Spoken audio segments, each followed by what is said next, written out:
Welcome my channel Rina lifestyle. আজ আমরা বানাবো মাশরুমের রেসিপি।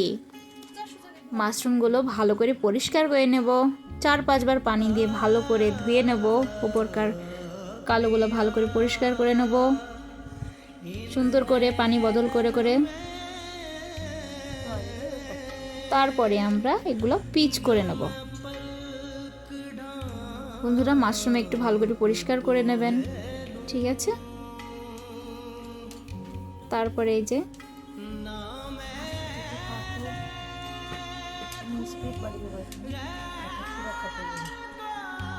মাশরুমের রেসিপি আমার কিন্তু খুব সুন্দর লাগে। আপনারা আমায় বলবেন, কমেন্ট করবেন আপনাদের কেমন লাগে। খুব একটা সুস্বাদু, আমার বাচ্চাদের তো খুব পছন্দ মাশরুমের রেসিপি।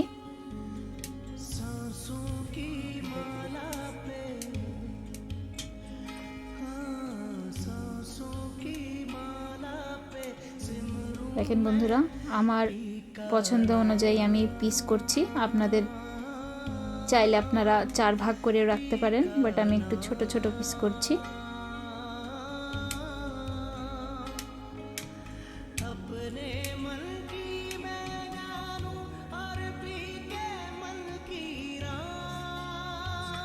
দেখুন বন্ধুরা, আমার কাটা হয়ে গেছে। এরপরে একটু এটাকে ম্যারিনেট করে রাখবো। এখানে সামান্য হলদি আর একটু লবণ আর একটু মরিচ পাউডার, বাস একটু মেখে রেখে দেব কিছুক্ষণের জন্য।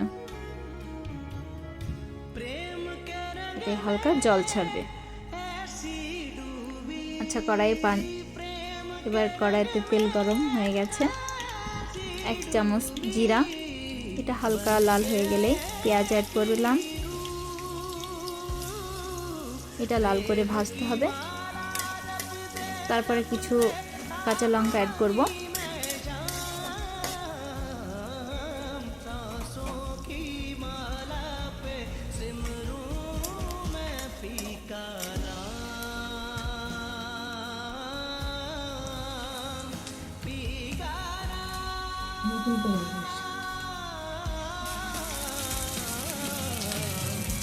আমি কাঁচা লঙ্কা 4-5টা মতন দিয়েছি, আপনাদের স্বাদ অনুযায়ী দিবেন।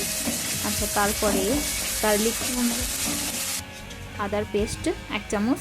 তারপরে এটা ভালো করে লাল করে ভেজে নিয়ে তারপরে টমেটো বাটা 1 বাটি মতো পেস্ট,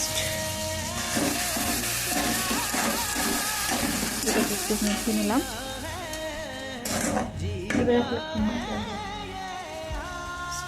এখানে অ্যাড করব হলদি 1 চামচ,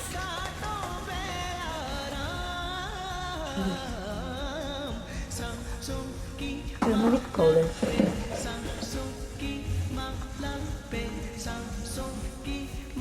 1 চামচ মরিচের powder, Kashmiri chili powder in your taste,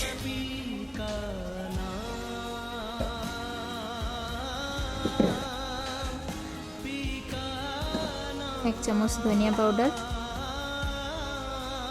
dhania powder in 1 teaspoon, salt in your taste. We are using black salt. তারপর এটা ভালো করে নাড়িয়ে Now mix it. কিছুক্ষণ ঢাকা দিয়ে রাখবো। Garam masala powder, তারপরে অ্যাড করব গরম মশলা পাউডার 1 চামচ। তেল ছাড়লে মাশরুমগুলো অ্যাড করব।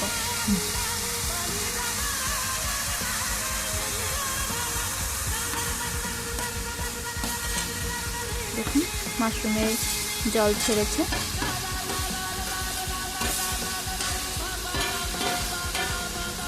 তারপরে এটা নাড়া দিয়ে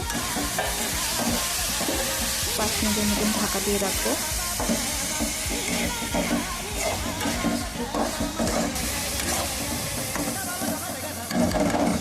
কিছু জল ছাড়বে।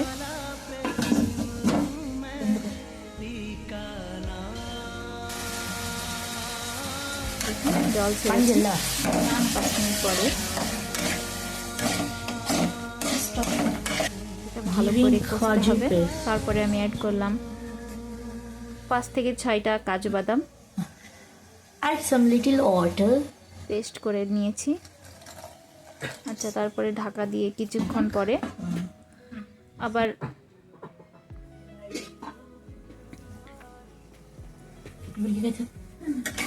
হয়ে গেছে তরকারি? নামাও।